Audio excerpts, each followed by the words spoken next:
지금도 미국과 이란이 전쟁 가운데 있습니다만은 몇 달 전에 우리 이란에서 미국의 전투기가 이제 추락하는 바람에 한 조종사가 실종된 적이 있습니다. 그때 미국도 그렇고 이란도 그렇고 이게 상당히 중요한 문제였던 것은 미국의 입장에서는 이 조종사가 체포되어서 이제 포로가 되어가지고 이제 포로가 된다고 한다면 미국의 입장에서 얼마나 이 전쟁의 정당성이라든지 여러 가지 많은 이제 문제가 있기 때문에 미국도 그렇고 또 이란의 입장에서는 이 조종사만 이제 포로로 잡게만 한다면 훨씬 더 유리한 상황으로 이 전쟁을 이끌어갈 수 있기 때문에 두 나라가 심혈을 가지고 이 실종된 이 조종사를 찾았습니다. 그런데 놀랍게도 미국이 이란의 그 깊숙한 곳에서 이 실종된 조종사를 구출했다고 하는 것입니다. 여러분, 이것이 어떻게 가능했을까? 다른 것이 아니라 이 조종사가 탈출하면서 무선 통신할 수 있는 이 통신기를 가지고 있었기 때문에 지금 내가 어디에 있다고 하는 것을 갖다가 이제 미국의 이제 부대에 알렸고 이 통신을 근거로 해가지고 위치를 확인해서 미국이 이 조종사를 구출할 수 있었다고 하는 것입니다. 여러분, 만약에 이 통신기가 없었다고 한다면 이 조종사는 그야말로 어려운 위기 가운데 처했을 것입니다. 여러분, 군대에서 보통 전쟁 그러면 뭐가 중요하냐? 어떤 사람들은 탱크가 중요하다, 전투기가 중요하다, 군함이 중요하다 다 얘기하지만 물론 중요하지 않다는 말씀이 아닙니다만은 그럼에도 불구하고 이 통신이라고 하는 것, 이 통신이 원활하지 않으면 누가 적이고 누가 아군인지를 구분할 수 없고 우리가 어디에 가서 어떻게 이 작전을 해야 되는지에 대해서 굉장히 애매하기 때문에 이 통신이라고 하는 것은 매우 중요하다고 하는 것입니다. 여러분, 어떻게 전쟁터에서만 이 통신이 중요하겠습니까? 어쩌면 우리의 인생에 어쩌면 광야와 같이 우리가 때로는 고립되어 있다고 생각할 때가 있고 때로는 전쟁통과 같은 이러한 우리의 인생의 삶을 살아갈 때 우리의 삶 가운데 나는 지금 하나님과 나 사이에 이 연결, 지금 이 통신이 원활하고 있는가? 내가 지금 나에 있는 자리에서 내가 이 하나님과의 이 기도의 자리로 내가 하나님과 연결되어 있느냐는 매우 중요하다고 하는 것입니다. 왜냐하면 내가 지금 어디 있냐가 중요한 게 아니고 내가 지금 이제 사막에 지금 떨어지냐가 중요한 게 아니라 내가 있는 곳이 어디든 간에 내가 있는 곳에서 하나님과 연결만 되어 있다고 한다면, 하나님과 기도로 연결되어 있다고 한다면 바로 그 자리에서 위기가 기회가 되는 것이고 어려움이 오히려 모든 면에서 역정케 하시는 하나님을 경험하고 인생의 승리를 맛볼 수 있기 때문에 그렇다고 하는 것입니다. 우리가 인생이 바뀌면, 질문이 바뀌면 인생이 바뀐다고 하는 제목으로 우리 말씀을 나누고 있습니다만은 오늘 예수님께서 오늘 우리에게 말씀하십니다. 인자가 올 때에 세상에서 믿음을 보겠느냐 라고 하는 이 말씀을 통하여 우리가 하나님의 음성을 듣기를 원합니다. 여러분, 첫 번째로 낙심의 상황 속에서도 기도의 자리를 지켜야 한다는 것입니다. 오늘 말씀 보니까 누가복음 18장 1절입니다. 예수께서 그들에게 항상 기도하고 낙심하지 말아야 할 것을 비유로 말씀하여. 여러분, 보면 이제 예수님께서 왜 이 불의한 재판관 비유를 하시는 목적에 대해서 말씀하고 있습니다. 보통은 예수님이 비유로 말씀하시면 그 비유의 결론을 뒤에다가 이렇게 해서 설명하신다든지 아니면 제자들이 이 비유의 뜻을 알지 못하면 나중에 이 비유를 설명하시곤 했는데 오늘 이 비유의 말씀은 미리 내가 왜 이 비유를 하는지에 대해서 말씀하고 있습니다. 이유가 뭡니까? 기도하면서 낙심하지 말아야 될 것을 위에서 오늘 이 비유로 말씀하신다고 하는 것입니다. 여러분, 기도라고 하는 것과 낙심이라고 하는 것 잘 어울리지 않습니다. 여러분, 그렇지 않습니까? 뭐 기도하면 응답이고 기도하면 승리고 이게 더 자연스러운데 기도하면서도 우리가 낙심할 수 있기 때문에 우리가 기도하면서 낙심할 수 있기 때문에 예수님께서는 너희들 기도하면서 살아가는 자녀들아 기도하면서 낙심하지 말 것을 말씀하신다고 하는 것입니다. 여러분, 여기에서 낙심이라는 게 뭡니까? 다른 것이 아니고 그냥 실망했다 그 정도가 아닙니다.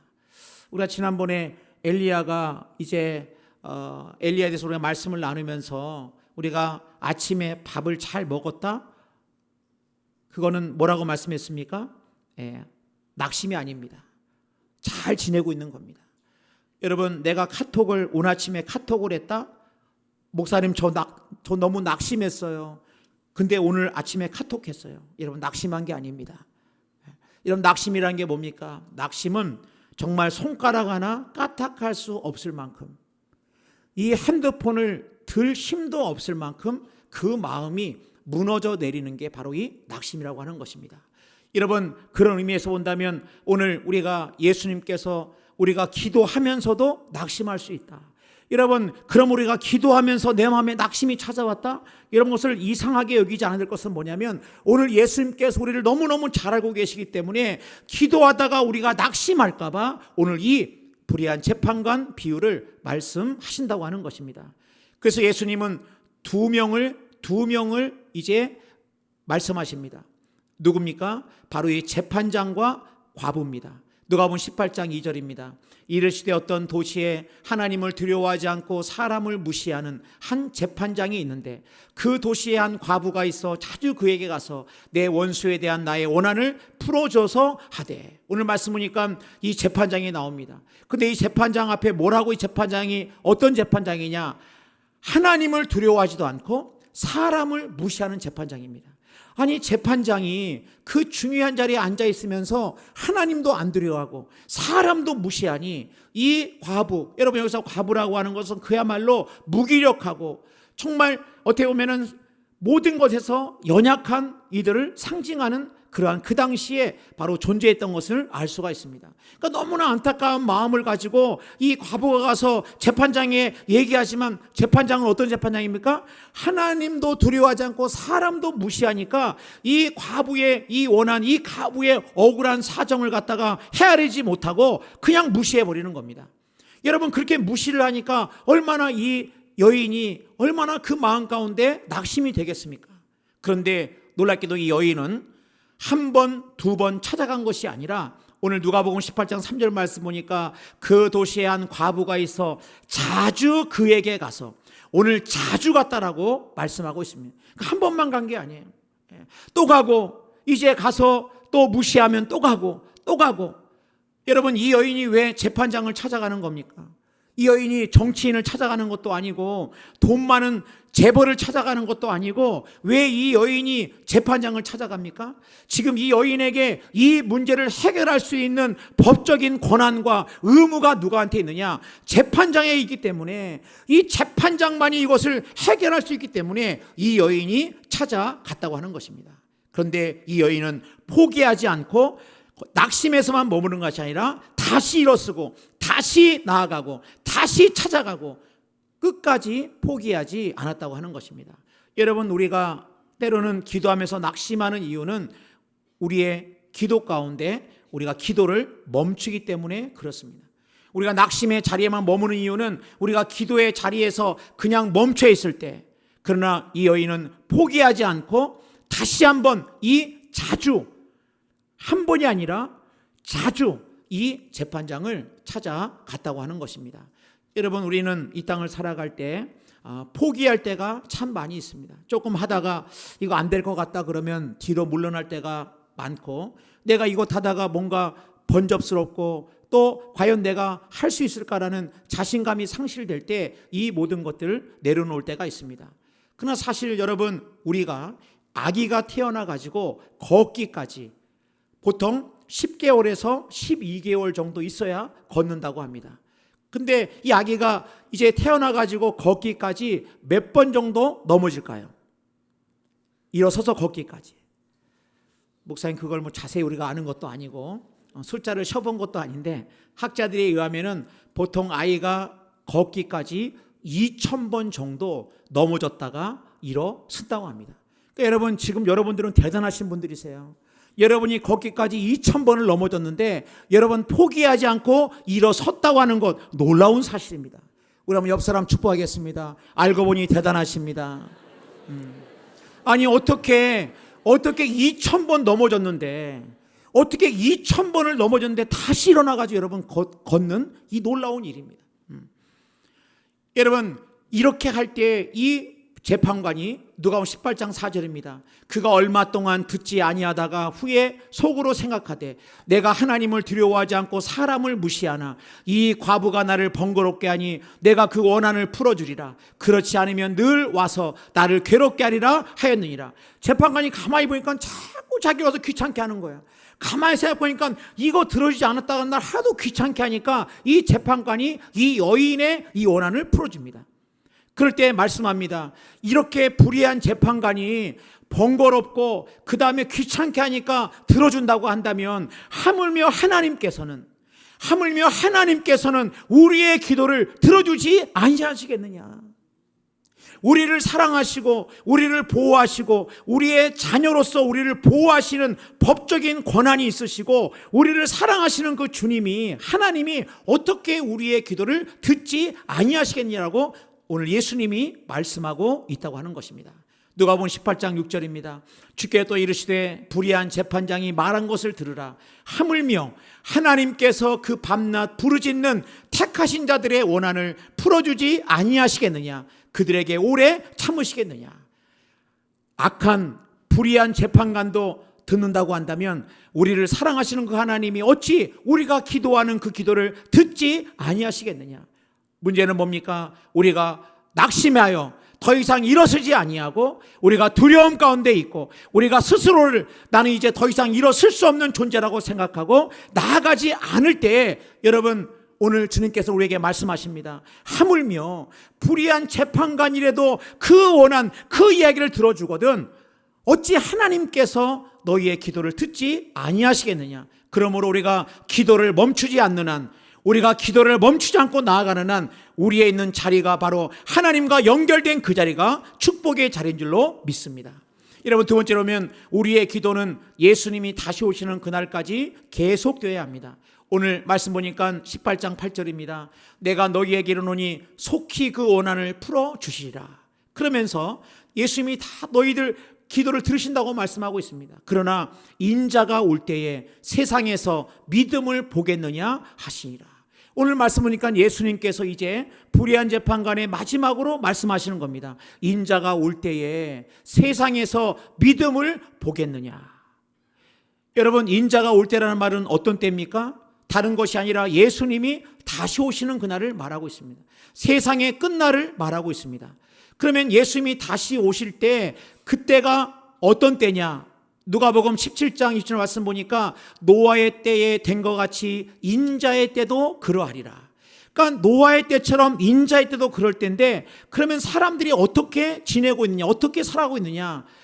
바로 노아가 방주에 들어가던 날까지 사람들이 먹고 마시고 장가들고 시집가더니 홍수가 나서 그들을 다 멸망시켰으며, 오늘 말씀 보니까 인자의 때가 어떤 때와 같느냐? 노아의 때와 같다는 거예요.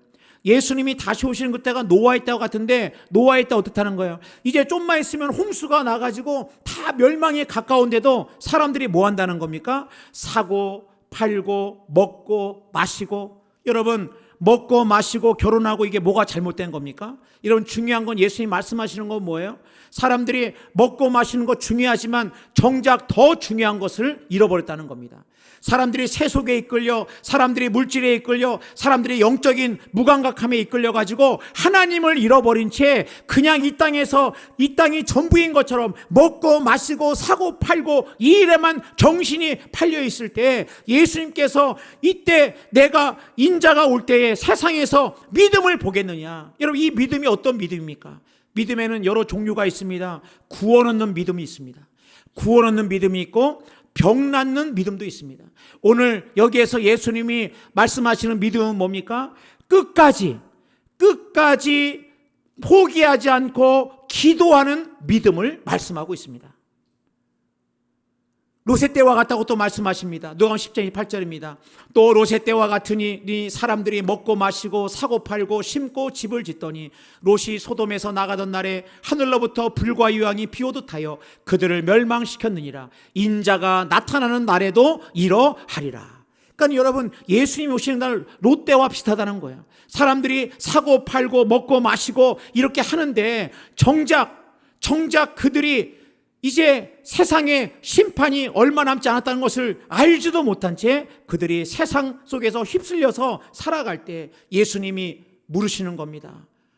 이렇게 모든 것들이 다 사람들이 다 영적인 무감각함에 사람들이 다 땅에서의 먹고 마시는 그 일만 집중하며 살아갈 그때 이 모든 것을 분별하며 그 자리에서 끝까지 기도하며 믿음을 지킬 내가 그 귀한 이들을 보기를 원한다고 말씀하고 있다고 하는 것입니다.